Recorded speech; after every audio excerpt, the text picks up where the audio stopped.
बस 3 दिन, जी हां, सिर्फ 3 दिन और काउंटडाउन शुरू हो चुका है। उसके बाद मैदानी इलाकों में ठंड का प्रकोप, ठंड बढ़ने वाली है। कपकपाने और दांतों के किटकिटाने वाली जो सर्दी है, उसका मौसम पसाने वाला है। हुसैन, क्या बात कर रहे हैं आप? दिसंबर के भी 4 दिन बीत गए और सुबह शाम को अगर छोड़ दिया जाए तो दिन में अभी भी गर्मी लगती है। 3 दिन में ऐसा क्या हो जाएगा कि मौसम एकदम से करवट ले लेगा?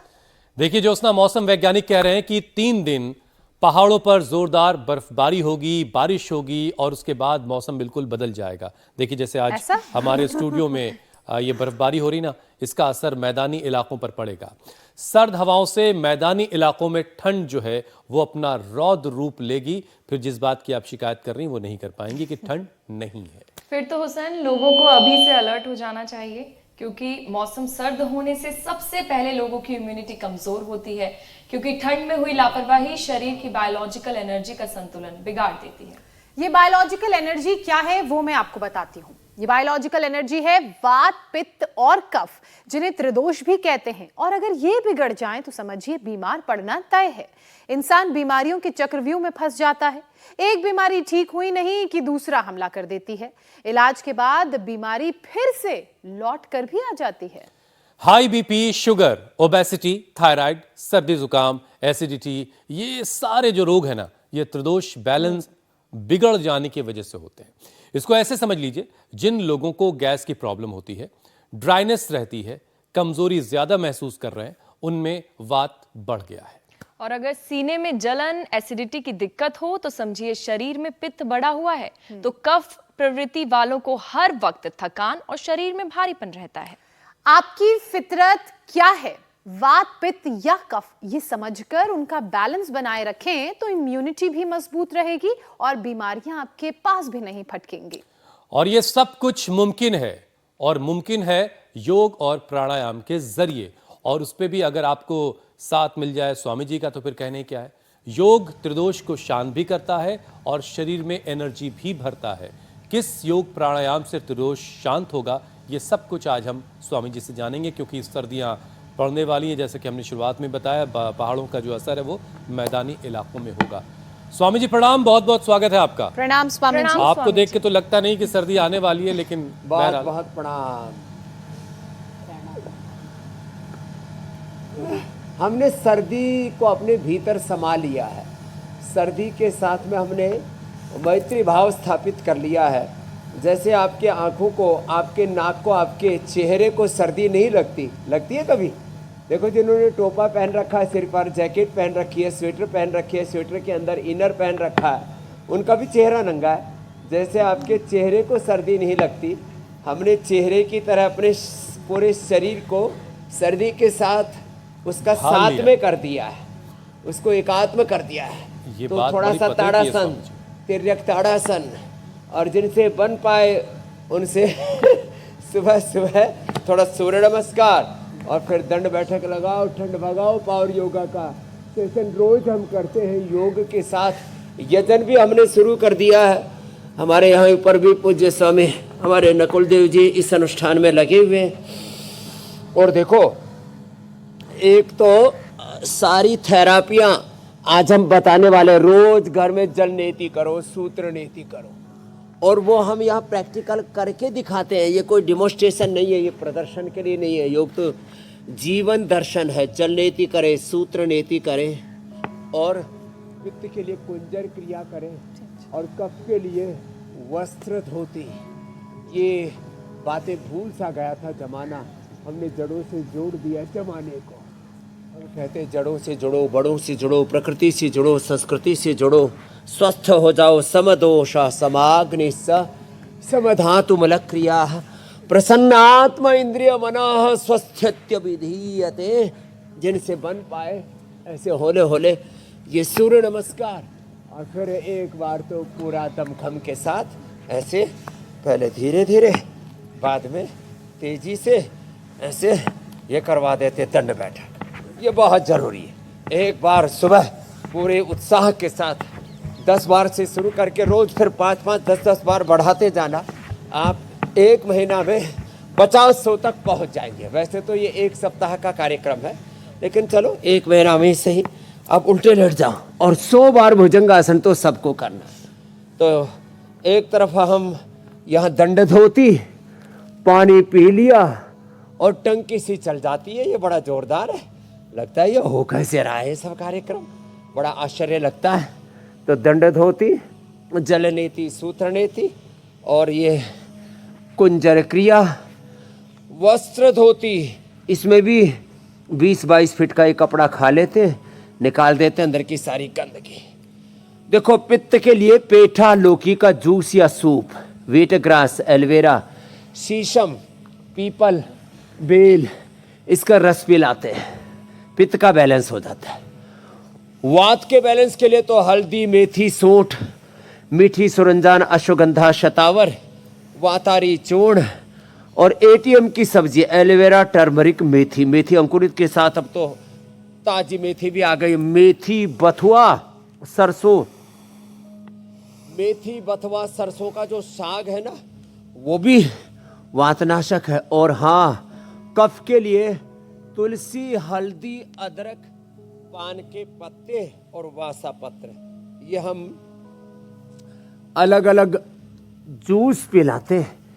ये हम जो है होम रेमेडी भी बताते हैं और रेडीमेड उपाय भी बताते हैं।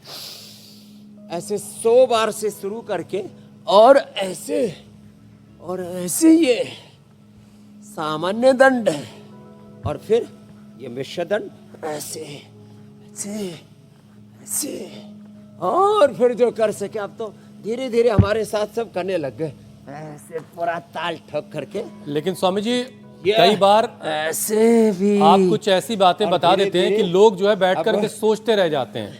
तो दर्शक जो इस वक्त बैठे घर में आपको देख रहे हैं वो एक अजीब सी सोच में उलझे हुए हैं। तो पहले तो आप अभ्यास शुरू करिए, स्वामी जी के साथ पूरे अभ्यास करिए और खूब सारा पसीना बहाइए। और उलझे इस बात में थे स्वामी जी कि जिस बात की तरफ लोगों का ध्यान ही नहीं गया कि भाई आदमी ने हर चीज़ को ढाकने का इंतजाम कर लिया, भारी भारी स्वेटर बना लिए, मोजे और भारी भारी लोअर और पैंट्स पहन लिए, पैजामे पहन लिए, लेकिन चेहरा तो कभी ढका ही नहीं और चेहरे को कभी ठंड लगी नहीं।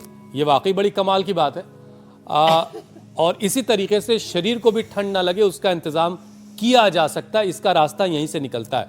बहरहाल स्वामी जी देखिए, कभी मौसम से जुड़ी बीमारी, तो कभी न्यूट्रिएंट्स की कमी से कोई बीमारी हो जाए, कभी वायरस, कभी फंगस, कभी कोई बैक्टीरिया, कुल मिलाकर सेहत पर कोई ना कोई खतरा मंडराता रहता है। तो बेहतर तरीका तो यही कि शरीर को मजबूत कर लिया जाए। हर मामले में, हर हमले से रोकने के लिए अपने शरीर को सक्षम बना लिया जाए और उसका तरीका तो योग के जरिए ही निकलता है। तो त्रिदोष की शांति के उपाय क्या क्या हो सकते हैं और कैसे समझा जाए कि त्रिदोष का जो बैलेंस है वो बिगड़ रहा है? देखो, अक्षम से सक्षम बनना है तो एक तो यह उपाय है दमखम वाला। अब जो इतना दमखम ना लगा सके कुछ तो कोशिश कर रहे, बस भाई। हाँ, इसने अजय ने तो भाई हेपेटाइटिस भी हरा दिया और सारे दंड भी लगा रहे हैं जोरदार धीरे। हाँ, 10 साल से कर रहा। लोग कहते थे चलो सब भुजंगासन करो, लोग कहते थे कि hepatitis, liver kidney failure, heart disease, trigeminal neuralgia. और अभी एक बालक बता रहा था 100 ग्राम लेता था। क्या नाम है? ओहो, 100 mg प्रवीण, लंबे और 150 TSH पहुंच गया था, वापस अब 5 पर ले आए। लो 30 गुना बढ़ गया था, 30 गुना। अरे राम, किससे? थायरोइड धनिया के पानी से, उज्जाई से। चल बेटा अब 100 बार ये भुजंगासन और कर ले। और देखो जिनको ज्यादा ठंड लगती है ना, थोड़ा दूध में हल्दी शिलाजीत ले लेना और थोड़ा भाई जुगाड़ है तो केसर और च्यवनप्राश ले लेना। च्यवनप्राश बालकों के लिए, बच्चों को भी बहुत ठंड लगती है, अरे अपनी इम्यूनिटी मजबूत बना लो। देखो भाई, पहले हम गांव में थे ना, तब हमारे पास स्वेटर नहीं थी भाई। स्वेटर गांव में एक के पास ही थी, गांव की मास्टरनी। वो जो है बच्चों को पढ़ाती कम थी, स्वेटर ही बनती रहती थी। तो जो है पहले गांव में खेस खास गुदड़ी गादड़ी पहन लिया करते। पहले हमारे पास स्वेटर थी नहीं, अब हमें जरूरत नहीं है। क्या क्योंकि बात। आदत ही नहीं पड़ी। जैसी आदत डालोगे शरीर को खाने पीने जीने की, अपने की तो मैंने चेहरे की बात की, अपने गाय भैंस को स्वेटर पहनते हैं, लेकिन स्वामी जी कंबल जानवरों की ओढ़ते जब आप बात करेंगे उनको ठंड नहीं लगती। तो जब कैसे मौसम बदलता ढालोगे? है तो उनके शरीर पर गर्मियों में फर कम होते हैं, सर्दियों में बढ़ने लगते हैं। ये कुदरत का निजाम है, लेकिन इंसानी शरीर में तो ऐसा कोई चेंज हो नहीं सकता।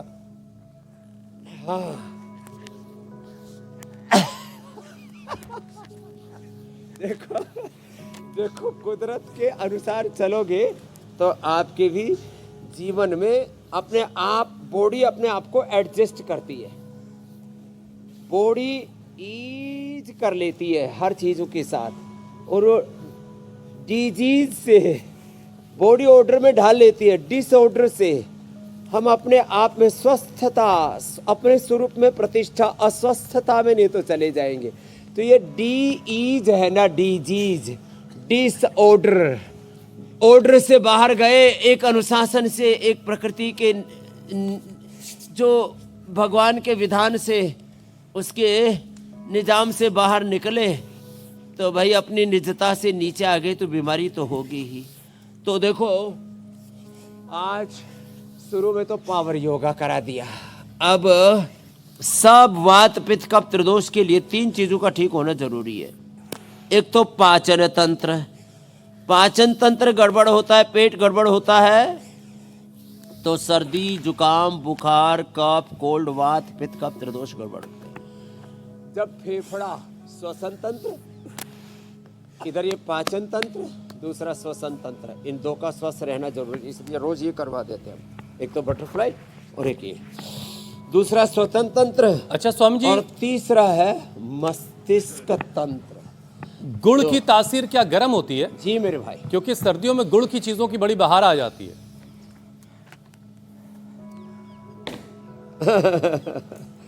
गुड़ की तासीर गर्म होती है, गन्ने की तासीर ठंडी होती है। लो, ये मीठा गन्ना धन्यवाद कर कैसा रहे हैं होता क्या है? आप? जी। ठंडा। और गन्ने को ही पका के बना दिया, गुड़ कैसा हो गया?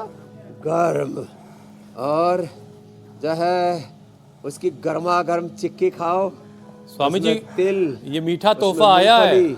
हमारे गुरुदेव ने तिल, भिजवाया है। तिल मूंगफली तो पुरानी बात होगी, बादाम अखरोट। तो उनका भी शुक्रिया हम अच्छा, सोच रहे। आपने को मिल गया प्रसाद इसलिए आपने। बहुत शुक्रिया स्वामी जी। शुक्रिया स्वामी जी। तभी गुड़ याद आ गया। थैंक यू, धन्यवाद। हाँ, गुड़ जो है ये भी बड़ा अच्छा होता है। गुड़ 1 डली खानी चाहिए। और हाँ, जिनको बहुत ठंड लगती है ना, ये देखो गर्मा गर्म आ गया लहसुन। वैसे हम साधु लोग हैं, लहसुन खाते नहीं। वैसे लहसुन और प्याज के बारे में ना बड़ी भ्रामक बातें फैला रखी है, गलत चीज से पैदा हुए हैं ये। अरे हर जो धरती पर वनस्पति औषधि है सब भगवान ने पैदा किया, कोई शैतान ने पैदा नहीं की। इसको गाय के घी में भून लेते हैं। किसमें? गाय के घी में। तो दुर्गंध, तामसिकता और इसकी तीक्ष्णता, बड़ा तीखा होता है, ऐसे नहीं खा सकते। देखो जैसे मैं खा रहा हूं, ऐसे नहीं खा सकते उसको।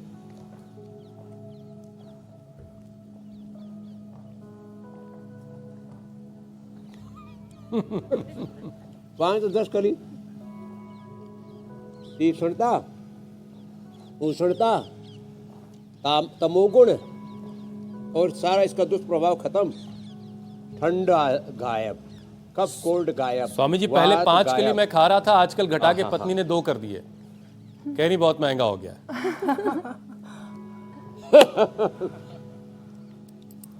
अरे 10 खाओ, कोई दिक्कत नहीं है। ठीक है स्वामी जी। देखिए स्वामी जी, त्रिदोष, ये 20 खाती है बहन जी।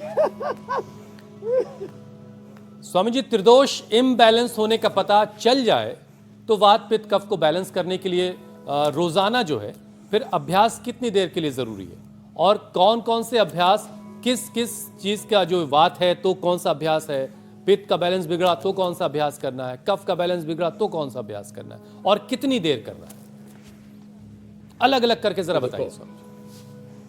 वात का बैलेंस ठीक करना है तो गोमुख आसन के साथ मूल बंद लगाए। मूल बंद उड्डयन बंद से ना, देखो ऐसे, और गोमुखासन से वात का बैलेंस बनेगा। मंडूकासन भी ऐसे ही, मंडूकासन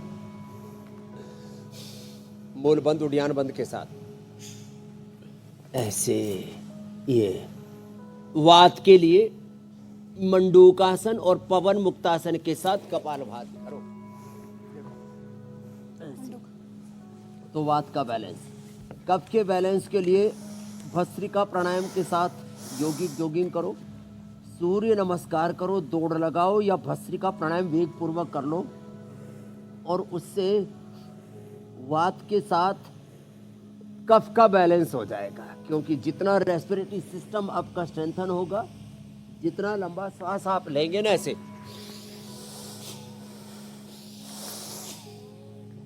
2400 किलोमीटर लंबा आपका रेस्पिरेटरी ट्रैक एकदम फर्स्ट क्लास। भस्त्रिका केवल बैठे बैठे नहीं, ऐसे स्थित कोणासन के साथ, चक्की आसन के साथ, अर्धलासन पाद वृत्तासन के साथ चलते हुए दौड़ते हुए भस्त्रिका करो, इससे कफ का बैलेंस रहेगा। और अनुलोम विलोम वात पित्त कफ त्रिदोष का बैलेंस करता है। करो करो करो ऐसे, ये बड़ा अच्छा कर रहे हैं सब लोग। हाँ, लोग भी अच्छा कर रहे हैं, और हरियाणा की भाषा में बोले तो लगैया भी ठीक कर रही लो, लंबे लंबे श्वास ऐसे ऐसे ऐसे हम हंसी खुशी से करवाते ये। और पित्त के बैलेंस के लिए एक तो है शीतली, एक है शीतकारी। जिह्वा बाहर निकाली और देखो मुंह खोल के रखा है, अंदर भरा, एक दांत के पीछे जीभ लगाई, इससे पित्त का बैलेंस होगा। एक बाएं से श्वास को लिया, ये ठंडा प्राणायाम है। बाएं स्वर क्या ठंडा, तो 3 तो ठंड के लिए बता दिए, पित्त के लिए। अब राइट से लो, लेफ्ट से छोड़ो, ये कफ के लिए सूर्य भेदी। बार बार दाएं से लेना, बाएं से छोड़ना, दाएं से लिया, बाएं से छोड़ा, बार बार दाएं से लिया, बाएं से छोड़ा, सूर्य भेदी। इससे कफ बैलेंस हो जाएगा, कोलेस्ट्रॉल, ओबेसिटी, ये सब ठीक होगा। अनुलोम विलोम वात पित्त कफ त्रिदोष को भी, और पूरे नाड़ीगत वात, पूरे शरीर में फाइब्रोमाइल्जिया, पूरे शरीर में अर्थराइटिस, रोमेटॉइड अर्थराइटिस, पूरे शरीर वात पूरे शरीर में फैलता है। यूँ तो देखो, वात तो पूरे शरीर में, जोड़ों में दर्द होता है, पूरे शरीर में फैलता है। कफ लोग व्यक्ति को लगता है यही ज़्यादा रहता है, और पित्त ऐसा लगता है कि वो पित्ताशय में बढ़ता है, एसिडिटी के रूप में बाहर निकलता है, पाइल्स के रूप में। पूरे शरीर में पित्त भी फैलता है। जब शरीर में सारे में से गर्मी निकलने लगती है, फोड़े फुंसियाँ हो जाते हैं, स्किन डिजीज होता है, पित्त के कारण होते हैं। जैसे वात पूरे शरीर में दर्द आदि करता है, फिर उसके SLE, MS, ANA, even HLB 27 fibromyalgia, पूरे शरीर में दर्दें होने लगती। ऐसे ही जब शरीर मोटा हो तो एक कफ के कारण से मोटा हो रहा है। पूरा शरीर मोटा हो रहा है कफ के कारण से, पूरा शरीर मोटा हो रहा है, पूरे शरीर में गांठें हैं, पूरे शरीर में भारीपन है, तन मन भारी है, कुछ करने का मन नहीं कर, प्रमाद है, ये कफ के कारण से। इन्फ्लेमेशन, तो इसके लिए 2 तो बैठ के बताए थे, एक तो ये और एक ये, और 3 लेट करके। चलो सब उधर पैर करो और लेट मतलब स्वामी जी, जिन लोगों को पूरे शरीर में वजन बढ़ रहा है, पूरे शरीर में गांठें हैं, प्रमाद बढ़ रहा है, ये सब, और जो है व्यक्ति का मन बहुत भारी रहता है, कंफ्यूजन्स, गफलत, बहुत उथल पुथल, आपाधापी मची हुई है, ये कफ के कारण से। और मन बहुत चंचल है। मन देखो, तन के साथ मन पर भी असर आता है। मन में प्रमाद है तो कफ बढ़ा हुआ है, और मन में चंचलता है, वासनाओं की आग लगी पड़ी है तो पित्त बढ़ा हुआ है, क्रोध है, पित्त बढ़ा हुआ है। और ये जो है एकदम आदमी ठंडा पड़ा हुआ है, गांव की भाषा में बोलते हैं, ये आदमी तो बड़ा सीड़ा है, तो उसका क्या बढ़ गया, उसका जो है लंबे लंबे श्वास, ऐसे बोले रे इसके तो पित्त कम हो गया, कम हो गया तो आदमी पूरा ठंडा पड़ गया, सीधा पड़ गया, ज़्यादा हो गया तो उबलने लगा। तो वात पित्त कफ का असर हमारे कार्यों पर, हमारे निर्णयों पर, हमारे तन के साथ मन पर भी पड़ता है। स्वामी जी, एक चीज लोग अक्सर, जो पुराने लोग हैं, वो कहते हैं थी ज्योत्सना जी। जी। कि तेजाब बहुत बन रहा है। स्वामी जी, तो ये एसिडिटी ही है या कोई और चीज होती है? तेजाब बहुत बन रहा है, यहाँ पर बहुत भारीपन हो रहा है। और क्या ये पित्त से जुड़ा हुआ है? तेजाब, हाँ, ये पित्त की वृद्धि है जी।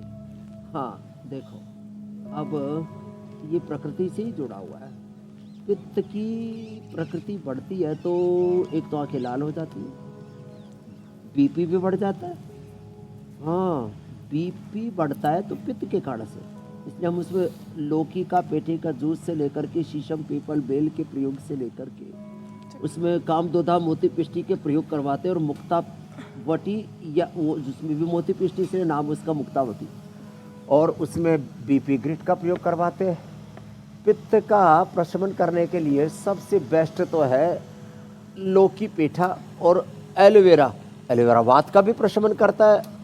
उसमें एलोवेरा को गर्म पानी में उबालते हैं, गर्म पानी में उबलते हुए पानी में डाल के पीते हैं तो उससे पित्त का प्रशमन होता है। एलोवेरा का लड्डू, एलोवेरा का, मेथी का लड्डू बना करके खाते हैं। एलोवेरा, जब घी के अंदर एलोवेरा को पका लो, अथवा जब एलोवेरा को पका करके और उसी में फिर गोंद भून करके एलोवेरा गोंद और उसमें थोड़ी मेथी और डाल दो, वात का प्रशमन हो जाएगा। तो एलोवेरा, व्हीट ग्रास, एलोवेरा, पेठा, शीशम, पीपल, बेल, ये पित्त का प्रशमन करते। ऐवी पत्ती कर चूर्ण 100 ग्राम 10 ग्राम मुक्ता शुक्ति मिला करके ले लो, 2-2, 3-3 ग्राम सुबह शाम। और काम दूधा और मुक्ता पिष्टी, काम दूधा बड़ा ज़बरदस्त है और मोती पिष्टी बड़ा ज़बरदस्त है। वैसे तो सूत से कर रस भी देते हैं, अब ये सूत से कर रस आदि कम मिलने लग गए, वैसे ये भी अच्छे होते हैं। इसमें पवन मुक्तासन, उत्तान पादासन पाचन को सुधारने में अच्छी भूमिका निभाते हैं। और फिर मंडूकासन, योग मुद्रासन भी अच्छे होते हैं। तो पित्त के प्रशमन के लिए, पाचन तंत्र अच्छा रहे, इसके लिए खाली पेट लिवोग्रिड खाने के बाद लीवामृत। स्वामी जी, मैं ये कह रही थी कि कुछ लोग ऐसे होते हैं, कटी स्नान भी कराते हैं, जो ये शिकायत करते हैं कि उन्हें हवा पानी भी लग रहा है। तो अगर ऐसे कोई लोग हैं तो उन्हें अपना त्रिदोष चेक कर लेना चाहिए कि कहीं वो इम्बैलेंस तो नहीं हो गया है। बायोलॉजिकल एनर्जीज की लगातार हम बात कर रहे हैं, और शरीर में ये एनर्जीज हमें हेल्दी रखने के लिए बहुत बड़ी भूमिका निभाती हैं। और जब भी इनका बैलेंस बिगड़ता है तो इम्यूनिटी भी कमज़ोर होती है, बीमारियां एक के बाद एक शरीर में घर करने लगती हैं। और ये परेशानी कभी वात के बिगड़ने से, तो कभी पित्त, तो कभी कफ के बिगड़ने से होती है। तो सबसे पहले वात के बिगड़ने से होने वाली परेशानी और उस परेशानी को दूर करने के उपाय स्वामी जी ये समझा दीजिए। हाँ देखो, अभी तो हमने पित्त के बताए, कफ के बताते हैं, वात के बताते हैं। तो कफ का लास्ट में रखेंगे, उस समय फिर रामबाण भी चलेंगे, तो उधर और पूरा लेकर के जाएंगे उसमें, क्योंकि हमने जैसे शुरू में बताया था, तुलसी, हल्दी, अदरक, पान और वासा। हाँ, वासा सब जगह मिल जाता है, बनफसा थोड़ा ये बड़े ठंड के एरियो में होता है। तो ये काला भाषा, सफ़ेद भाषा, बहुत तरह के भाषा होते हैं, और इसके बारे में लास्ट में बताएंगे। वात का पहले बताते हैं। हल्दी, मेथी, सौंठ सबके घर में पाउडर करके खा लें। पुरुषों के लिए अश्वगंधा, माताओं के लिए शतावर रोज खा लें, कभी जिंदगी में वात दोष नहीं बिगड़े। माताओं के लिए दशमूल क्वाथ या दशमूल अरिष्ट बचपन से ही बच्चों को पिलाते थे। पीरियड से लेकर के, माहवारी से लेकर के, पीरियड बंद होने में मेनोपॉज से लेकर के, हार्मोनल इम्बैलेंसेस से लेकर के, इनफर्टिलिटी और तमाम तरह के जो है hormonal problem, sexual disorders, infertility, ये तमाम उपद्रवों से माताएं बहनें बच जाया करती थी। 10 मूल वात को भी नियंत्रित करता है। 10 मूल की, अरेंड मूल की और एक पीड़ांतक वात बताते हैं, उसकी बस्ती भी देते हैं। बस्ती वात हराणाम नस्य जल नीति, सूत्र नीति के साथ ये जो हम डालते हैं ना, अणु तेल, ज्योतिष्मती तेल, बादाम, रोगन, सरसों का तेल, ये कफा हराणाम, और कुंजर ये पित्त के हरण के लिए, ये जो छोटी छोटी क्रियाएं। खैर, तो हल्दी, मेथी, सौंठ के अलावा 100 ग्राम एलोवेरा, ये जो एलोवेरा हम रोज रखते हैं अपने यहाँ, एलोवेरा बड़ा ज़बरदस्त है। एलोवेरा 100 ग्राम इसका पल्प ले लेते हैं, उसको तरीका बताया हुआ है कई बार हमने उसको ठीक से काटने का। और उसके अंदर 50 ग्राम अंकुरित मेथी ले लें, मेथी का पानी भी पी लें, अभी सर्दी आ गई तो थोड़ा गुनगुना पी लें, अंकुरित मेथी। और मेथी के पत्ते और ले लें, मेथी का पत्ते भी आज हमने यहाँ पर रखे हुए, मेथी और अंकुरित मेथी के पत्ते भी है, दोनों ये रखे हुए हैं। और हल्दी इसके अंदर 10 से 20 ग्राम, और गाय के घी में 1 चम्मच गाय का घी, उसमें छोंक लो थोड़ा सा अजवाइन, थोड़ा सा जीरा, थोड़ा सा से वो जो है बंधानी हींग, बड़ा अच्छा। और इससे वात पूरा खत्म। और हाँ, रेडीमेड में पेडानिल गोल्ड ऑर्थोग्रिड, योगराज महायोगराज गूगल, अंदर से हड्डियाँ कमजोर है तो दूध में हल्दी शिलाजीत पका करके और लाक्षादी गूगल ले लो, ऐसे हड्डियाँ फौलादी हो जाएंगी। हमारी हड्डियाँ फौलादी किससे? हमने तो भाई गूंद के लड्डू खा रखे बचपन में, और बाजरे की रोटी, बासी रोटी खाया करते। सुबह माँ अपने दार दूध का खेत का ठाण का काम करेंगे, माँ माने गर्म गर्म फल के खिलावे तो बासी रोटी, दही, एकदम कतलीदार दही बनता है, सर्दियों में बढ़िया दही जमता है। और भाई उसमें मक्खन खाया करते, बाजरे की रोटी, मक्खन और गोंद के लड्डू। एक गोंद का लड्डू खाए तो दिन भर गर्मी रहती थी, उसकी सर्दी लगती नहीं थी। और हड्डी ऐसी बन गई हमारी, पूरा 25 लाख किलोमीटर घुमाओ तब भी जो है हड्डियाँ कहीं से कोई टूट फूट नहीं हुई। ये है महिमा गोंद के लड्डू की। तो गोंद के लड्डू अपने घर में बनाना, उसको अभी एक दिन रामबाण में गोंद के लड्डू में बताएंगे, पहले कई बार बताया। फिर तेज गर्म करके घी को उसमें डालो, 2 सेकंड के अंदर, अधिकतम 5 सेकंड के अंदर गोंद ऊपर, और उसको फिर आटा भून करके थोड़ा गुड़ शक्कर मिला करके या ड्राई फ्रूट मिला करके, अखरोट और बादाम और मुनक्का, खजूर, अंजीर मिला लो। जरूरी है चीनी डाल करके लड्डू बनाते हैं तेरी। ये चीनी में खाली जो है मीठे के अलावा कोई गुण नहीं होते। चीनी देह के लिए और चीनी देश के लिए बड़े खतरनाक है इनसे बचो। खैर, अब तो स्वामी जी मामला गोंद ठीक के हो गया लड्डू, ये बात रोगों की दवाई बता रहा था। गांव के लोग तो कहते पापा जी 2-4 ऐसे फार्मूले और बता दे। हाँ बढ़िया, अपना गोंद के लड्डू खानों को मिलेंगे, सेहत भी बढ़ेगी, दवाई की दवाई और सेहत भी और स्वाद का स्वाद, जायके का जायका। अच्छा स्वामी जी, बहुत सारे लोग इस उलझन में उलझे हुए हैं कि अगर उनका वात बिगड़ गया है तो चलिए पित्त और कफ बैलेंस होगा। कुछ लोग कह रहे हैं कि अगर 2 चीजें बिगड़ गई तो शायद तीसरा चीज ठीक हो। अच्छा, क्या यह मुमकिन है कि किसी का तीनों बिगड़ जाए एक साथ, किसी का 2 बिगड़ जाए एक साथ, और किसी का तीनों एक साथ बिगड़ गया तो कैसे शांत करना है? कहीं आपस में योगाभ्यास एक दूसरे से कॉन्ट्राडिक्ट तो नहीं करेंगे, एक दूसरे का झगड़ा तो नहीं है? आपने एकदम जटिल बात पूछी है। कुछ लोग ऐसी उलझनों में उलझ जाते हैं। तो देखो, कई बार वात रोगों की दवाई की और वो गर्म पड़ी, उससे पित्त बढ़ गया, पित्त बढ़ गया। फिर पित्त के लिए दवाई की तो बता लगा कफ भी बढ़ गया उससे ऐसे भी होता है। तो इसलिए हम कहते हैं भाई वात में एलोवेरा लो तो पित्त भी नहीं बढ़ेगा और कफ भी नहीं बढ़ेगा। गर्म पानी में, तेज गर्म पानी में एलोवेरा लो। और जब कफ बढ़ा हुआ हो तो उसमें बहुत तीक्ष्ण दवाई ना खाओ, जो है हल्दी, अदरक, तुलसी, थोड़ा लौंग, थोड़ा पुदीना, थोड़ा काली मिर्च, पानी में तेज गर्म पानी में एक बार उबाल दो और बाद में पानी में भर के रख दो। दिन भर वो पानी पीते रहो। या थोड़ा मुलेठी दालचीनी का पानी पी लो, उससे कफ का प्रशमन हो जाएगा, पित्त नहीं बढ़ेगा और वात भी नहीं बढ़ेगा। ऐसे ही जब पित्त का प्रशमन करना हो तो पित्त के लिए ज़्यादा ठंडी चीज़ें ना ले। पता लगा आपने लौकी का जूस पिया और पता लगा छाती जाम हो गई, शरीर में दर्द बढ़ गए, तो सर्दी में जूस नहीं पीना, सूप पियो। तो ऐसे समझदारी से काम लेना पड़ेगा। और जब त्रिदोष बढ़ जाए तब क्या करें? तो भस्त्रिका, कपालभाति, तीनों कर लो। वात पित्त कफ तीनों बैलेंस हो जाएंगे। और गिलोय त्रिदोष को बैलेंस करती है। लो, गिलोय त्रिदोष को बैलेंस करती है। और ये स्वामी जी, एलोवेरा अगर किसी ने, त्रिदोष को बैलेंस करता है। स्वामी जी अगर किसी ने एलोवेरा अभी बिल्कुल नया शुरू किया, मेरे पहली भाई। बार ले रहा है कोई, तो क्या इससे लूज मोशन की शिकायत हो सकती है क्या?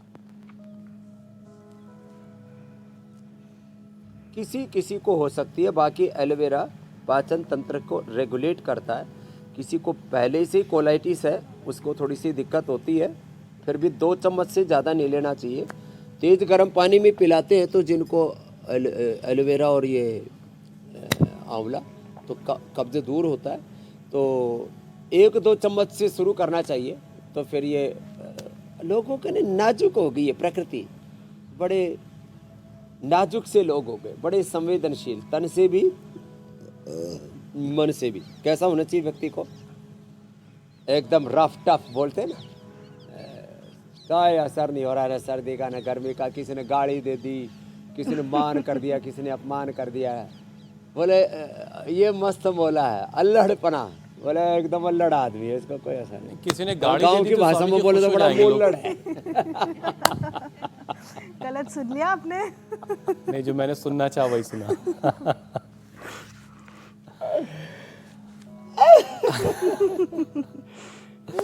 स्वामी जी,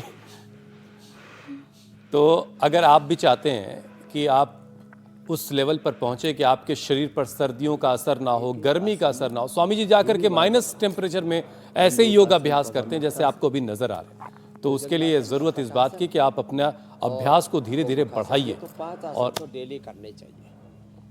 तो बीच में फोन कट गया था, अब वापस जुड़ गया मेरे भाई, ये तो रोज कर लेने चाहिए।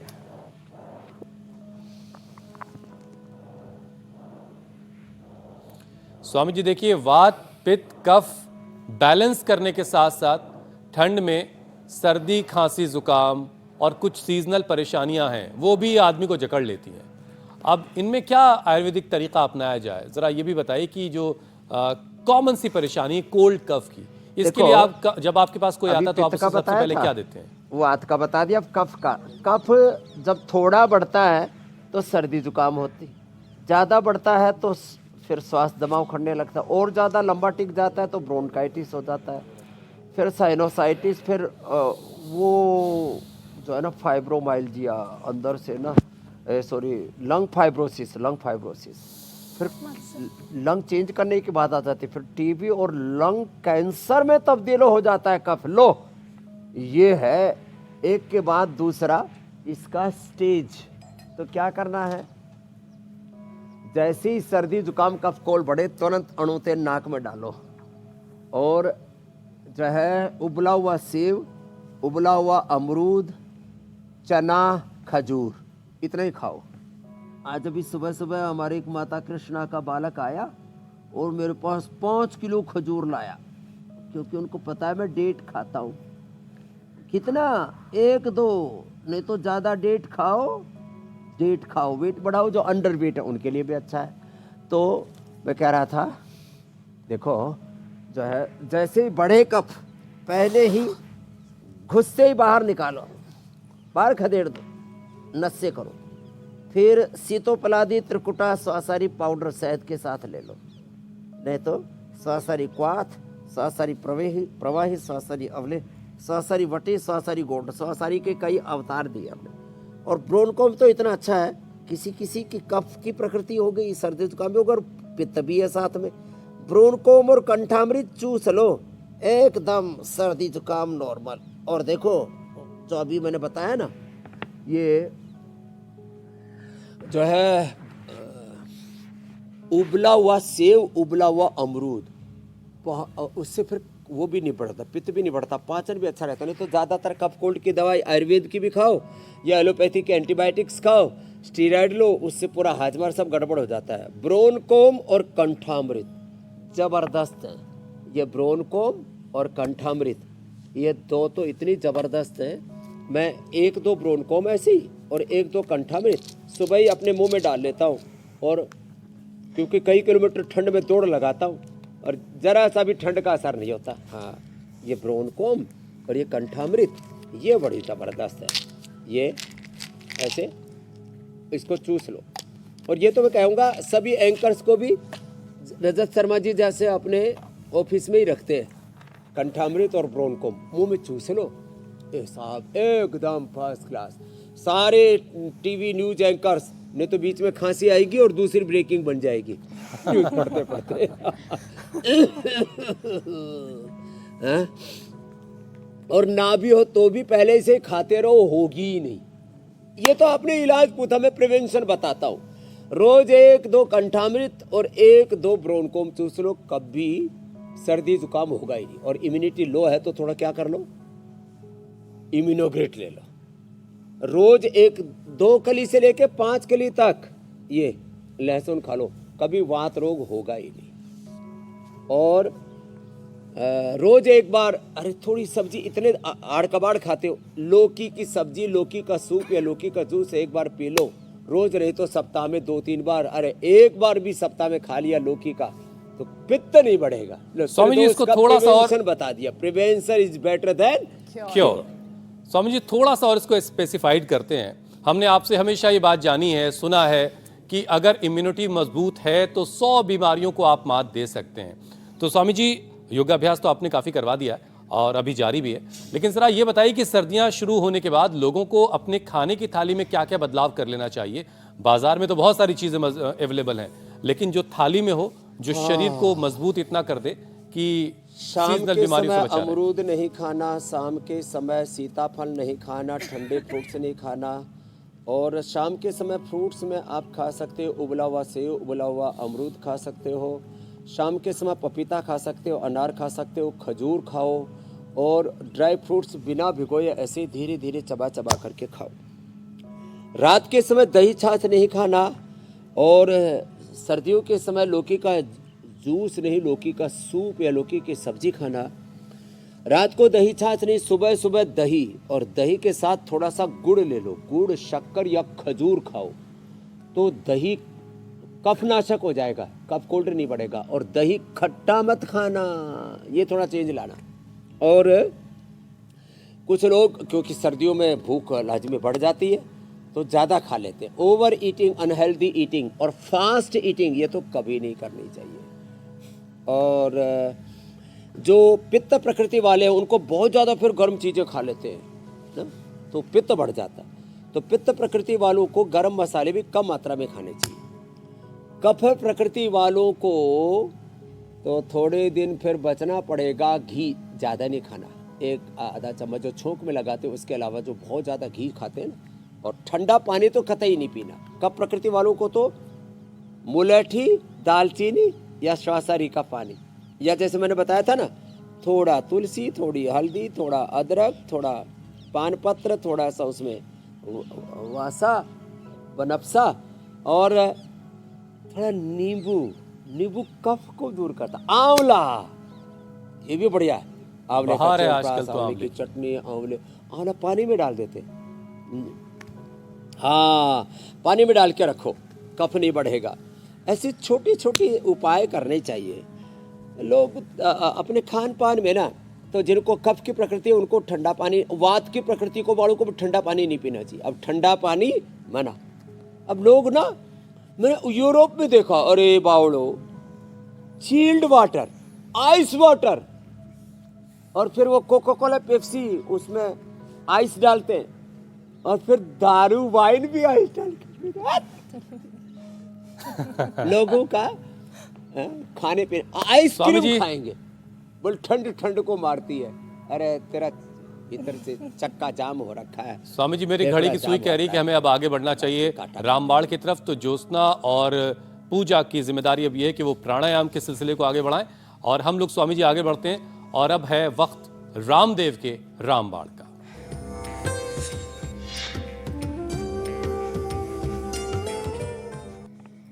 स्वामी जी क्या खास है आज रामबाण में, क्या तैयारी कर रखी है आपने?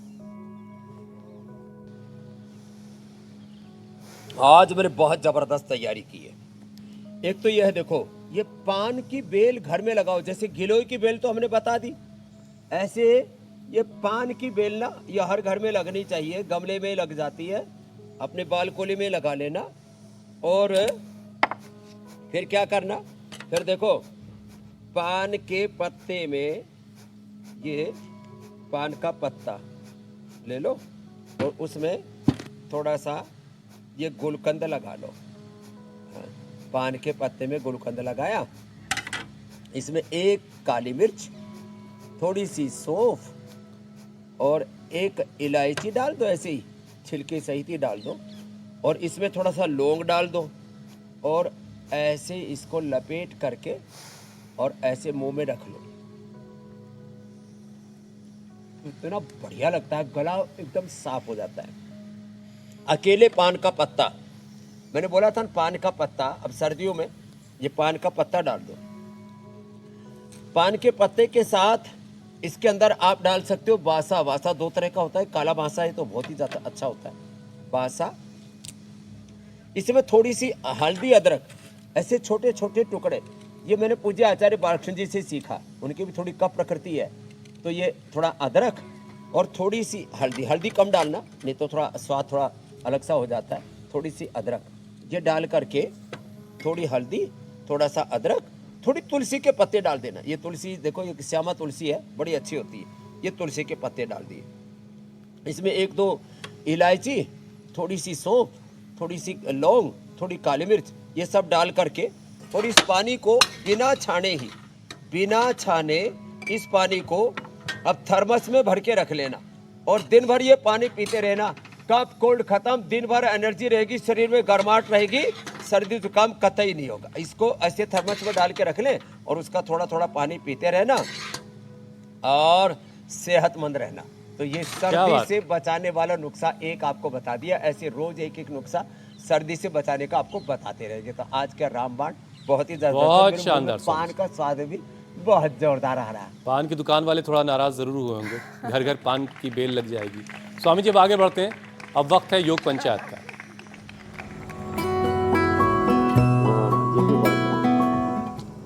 स्वामी जी जो आपने चुनौती दी थी योग की, वो बहुत सारे दर्शकों ने कबूल की और बहुत सारे वीडियोस हम तक आए हैं। कुछ चुनिंदा वीडियोस आपको दिखाते हैं। मुंबई से तस्वीरें आई हैं स्वामी जी, फतेहाबाद हरियाणा से ये तस्वीरें देखिए, बच्चे हैं ये स्कूल के, ये अभ्यास कर रहे हैं। पंढरपुर महाराष्ट्र से ये तस्वीरें आई हैं। जगह जगह योग पंचायत लग रही। छिंदवाड़ा मध्य प्रदेश से वहाँ भी योग पंचायत लगी, और अब तो 5 से बढ़कर 10, 20, 50 लोग जो है योग पंचायत लगा रहे हैं। अब आपको स्वामी जी बेस्ट वीडियो दिखाते हैं और विजेता से मिलवाते हैं। नागौर राजस्थान से बेस्ट वीडियो आया। इशिता वैष्णव ने यह तस्वीर भेजी है। घर की बालकनी में ये पूरा परिवार, हर उम्र के लोग इसमें शामिल हैं। इशिता के लिए जोरदार तालियां भाई। जोरदार ऐसे ही घर घर में लोग योग करें। योग में भारत, योग में विश्व बन रहा है। तो कल का चैलेंज हम दे रहे, बड़ा इजी चैलेंज है। 10 बार छलांग लगा करके बैठक लगानी, दंड बैठक लगाओ, ठंड भागाओ। तो चलो 1, 2, 3, 4, 5, 6, 7, 8, 9, 10। जो उछल उछल के ना लगा सके ऐसे ही लगा लेना। तो ये 10 सेकंड में 10 बैठक लगानी है, विजेता बनना है, योद्धा बनना है। 10 सेकंड में 10 बैठक लगाइए, एक वीडियो बनाइए और इंडिया टीवी पर आने का मौका पाइए। और साथ में अगर स्वामी जी की तरफ से आपको उनका दस्तखत किया हुआ प्रशस्ति पत्र मिल गया तो कहना ही क्या है, आपकी हॉल जो है घर का, उसकी जीनत बढ़ाएगा। स्वामी जी अब आपसे इजाजत लेने का वक्त है। प्रणाम स्वामी जी, पुरस्कार मिलेगा, गिफ्ट हैम्पर भी मिलेगा।